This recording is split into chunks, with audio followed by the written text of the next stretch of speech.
12 ज्योतिर्लिंगांपैकी एक असलेल्या ज्योतिर्लिंग भीमाशंकर मंदिरात महाशिवरात्रीची महापूजा संपन्न झाली। यावेळी परिसरात सुरू असलेल्या विकास कामांची पुण्याचे जिल्हाधिकारी जितेंद्र डुडी यांनी पाहणी केली। विकास कामांमुळे मंदिर दर्शनाकरता बंद आहे, परंतु महाशिवरात्रीची पूजा उत्साहात पार पडली। हिंगोलीच्या औंढा नागनाथ इथं देशातील 8व्या स्थानी असलेलं ज्योतिर्लिंग नागनाथ मंदिर आहे। महाशिवरात्रीच्या पर्वावर या मंदिरामध्ये भाविकांनी मध्यरात्रीपासूनच दर्शनाकरता गर्दी केलेली आहे। आमदार संतोष बांगर यांच्या हस्ते मध्यरात्रीनंतर दुग्धाभिषेक आणि महापूजा करण्यात आली। उपमुख्यमंत्री एकनाथ शिंदे यांच्या सगळ्या मनोकामना पूर्ण होवोत असं साकडं आमदार बांगर यांनी प्रभू नागनाथाला घातलं।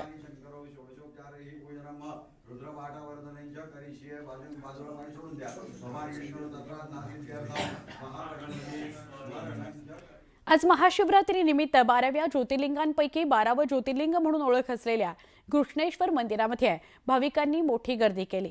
छत्रपती संभाजीनगर जिल्ह्यातील वेरूळमधील घृष्णेश्वर महादेवाचं दर्शन झाल्याशिवाय परिक्रमा पूर्ण होत नाही अशी आख्यायिका आहे। घृष्णेश्वर महादेवाचं दर्शन झाल्यानंतरच 12 ज्योतिर्लिंगांची परिक्रमा पूर्ण होते। दुसरीकडे महाशिवरात्रीच्या निमित्तानं 12 ज्योतिर्लिंगांपैकी एक प्रभू वैद्यनाथाच्या दर्शनाकरता बीडच्या परळीमध्ये भाविकांची अलोट गर्दी बघायला मिळाली। मध्यरात्रीपासून भाविकांना मंदिर दर्शनाकरता खुलं करण्यात आलं। भाविकांच्या दर्शनासाठी लांबच लांब रांगा लागल्या आहेत। दर्शन रांगेमध्ये हर हर महादेवचा जयघोष करत भाविकांच्या मंदिर परिसरातील घोषणांनी परिसर दुमदुमून गेला।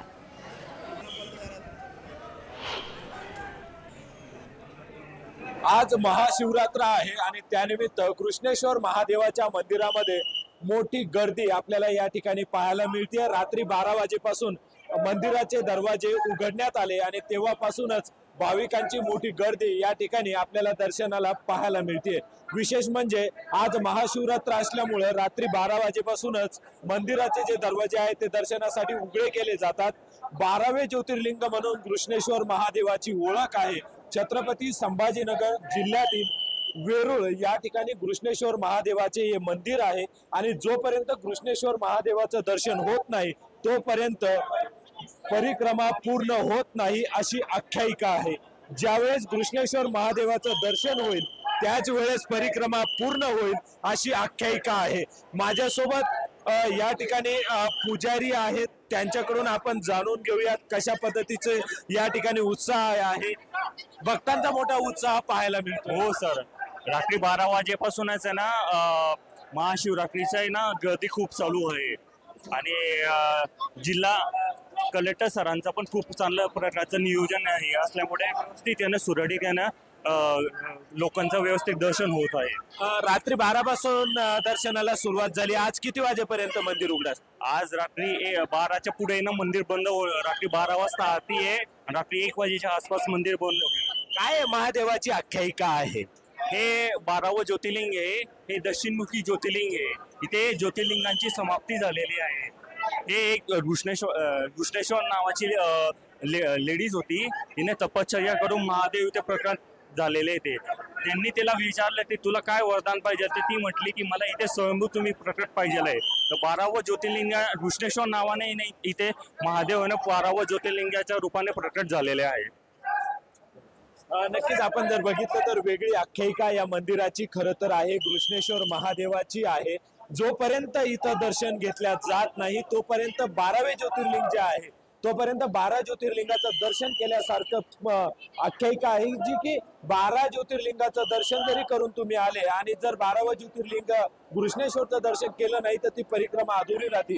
आणि ज्यावेळेस तुम्ही या ज्योतिर्लिंगाचं दर्शन करता, ज्यासाठी आता ही भाविकांची गर्दी या ठिकाणी आपल्याला दिसून येते, त्याच पद्धतीने इथं दर्शन केल्याच्या नंतर ती परिक्रमा पूर्ण झाल्याचा अनुभव हा भाविकांना येतो। त्यामुळे या 12व्या ज्योतिर्लिंगाचं दर्शन घेण्यासाठी खरं तर श्रावण असेल, महाशिवरात्र असेल, यामध्ये मोठ्या संख्येने भाविक राज्यातूनच नव्हे तर देशभरातून आलेले आपल्याला पाहायला मिळत आहे।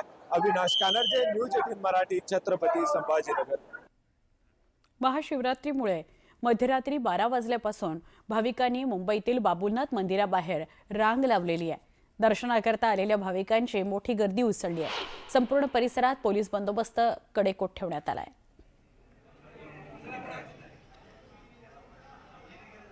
आपण थेट जाऊया आमचे सहकारी संकेत यांच्याकडे। संकेत, आज महाशिवरात्र आहे आणि त्यामुळे महाराष्ट्रभरातल्या शिवमंदिरांमध्ये प्रचंड गर्दी बघायला मिळते आहे। आता तुम्ही बाबुलनाथ परिसरामध्ये आहात, काय सांगाल? सुवर्ण, आपण जर पाहिलं तर बाबुलनाथ हे मुंबईतील एक ऐतिहासिक वारसा असलेलं मंदिर आहे। लोकांची खूप श्रद्धा आहे या मंदिरावरती आणि फक्त मुंबईत नाही तर मुंबईच्या आजूबाजूची जी शहरं आहेत तिथून येतात। खरं तर राज्यभरातून लोक या मंदिरात महाशिवरात्रीच्या निमित्ताने येतात। आत्ता मी सध्या बाबुलनाथ मंदिरामध्ये आहे आणि माझ्या मागे तुम्ही पाहू शकता की मंदिराला फुलांनी सजावट केलेली आहे। भाविकांची गर्दी जर आपण पाहिली तर भाविकांची खूप अक्षरशः जनसागर लोटलेला आहे भाविकांचा। मुख्य प्रवेश हा गाभारा आहे। गाभारा याच्या जी लाईन आहे या लाईनीची सुरुवात मुख्य प्रवेशद्वारापासून होते आणि मुख्य प्रवेशद्वारापासून पण ही लाईन भवन्स कॉलेजच्या आसपास जाते। म्हणजे नाही म्हटलं तरी जवळपास 2.5 ते 3 किलोमीटरची ही दर्शन रांग आहे। पण या दर्शन रांगेत उभं राहून भाविकांचा उत्साह अजिबात कमी होत नाहीये। खरं तर हर हर महादेव आणि नमः पार्वती पते म्हणत तो जयघोष करत कुठेतरी हा उत्साह यांचा क्षणोक्षणी वाढतोच आहे। आपण जर पाहिलं तर ही सगळी मंडळी याची तास 2 तास खरं तर लाईनीत उभी आहेत आणि ही जी रांग आहे ती सुरू कधी झाली तर काल रात्री 12 वाजता मंदिर खुलं करण्यात आलं आणि 12 पासून ही सगळी मंडळी आहे, मुंबईकर असतील, मुंबईच्या बाहेरचे लोक असतील, ही मंदिराकडे यायला सुरुवात झाली सगळ्यांची आणि जवळपास एक प्रत्येकाचं जर पाहिलं तर 2-2, 3-3 तास हे रांगेत उभे आहेत आणि संपूर्ण परिसरात हे खूप चांगलं वातावरण आहे। सजावट पायरोपायरी करण्यात आलेली आहे, ठिकठिकाणी सजावट करण्यात आलेली आहे। महत्त्वाचं आणि मुख्य आकर्षण म्हणजे आपण जर पाहिलं तर यावेळेला खूप जास्त तरुणाई आपल्याला मंदिरात दिसते, खूप जास्त जेनझी आपण ज्यांना म्हणतो ते आपल्याला मंदिरात दिसत आहेत। कुठेतरी अर्थात महादेवावरची भक्ती त्यांची असेल ती त्यांना इथपर्यंत आणते। सकाळी उठून सगळे आज इथे आलेले आहेत, त्याच्यामुळे अर्थात कुठेतरी एक भक्तिभावाचं वातावरण सध्या या संपूर्ण मंदिर परिसरामध्ये आहे। सुवर्ण, नक्की संकेत, धन्यवाद माहिती दिल्याबद्दल आणि आपल्या प्रेक्षकांना गाभाऱ्याचं तरी या माध्यमातून दर्शन झालं। बाबुलनाथची ही गर्दी आपण बघतोय। गोंदिया शहरापासून 5 किलोमीटर अंतरावर असलेल्या नागरा इथल्या प्रसिद्ध असलेलं प्राचीन पंचमुखी शिवमंदिर हे 270 वर्ष जुनं आहे। प्राचीन काळातलं शिवमंदिर आहे। या मंदिरामध्ये असलेल्या शंकराच्या पंचमुखी पिंडीच्या दर्शन घेण्याकरता भाविकांनी महाशिवरात्रीनिमित्त रात्री 12 वाजल्यापासून भक्तांनी मोठी गर्दी केली। संपूर्ण परिसर हर हर बोला, हर हर महादेव, बम बम भोले च्या गर्जनाने दुमदुमून गेला। मंदिरामध्ये पंचमुखी शंकराच्या शिवलिंगाचं दर्शन घेण्याकरता मोठ्या संख्येनं भाविकांनी रांगा लावलेल्या आहेत।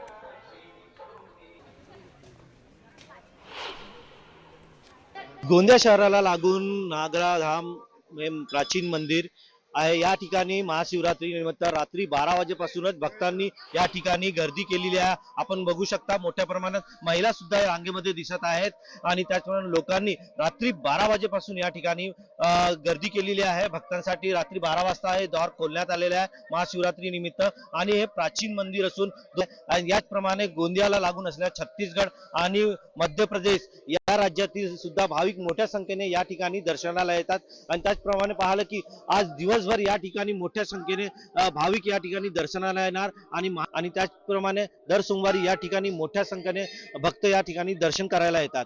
रवी सपाटे, न्यूज 18 मराठी, गोंदिया। हा प्राचीन मंदिर आहे।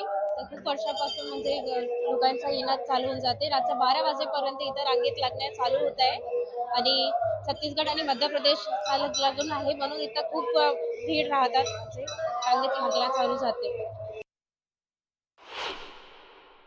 हे नागराधाम येथील आपलं प्राचीन शिवालय लगभग 270 वर्ष जुनं आहे। इथे मध्य प्रदेश, छत्तीसगड लागून जे जिल्हे आहेत तिथून मोठ्या संख्येने भाविक दर्शन घ्यायला येतात। रात्री 12 वाजतापासून इथे नाही का दर्शनार्थी रांगेत लागलेले असतात आणि आज रात्री 12 वाजेपासून नाही का भरपूर मोठ्या संख्येने इथे भाविक उपस्थित आहेत।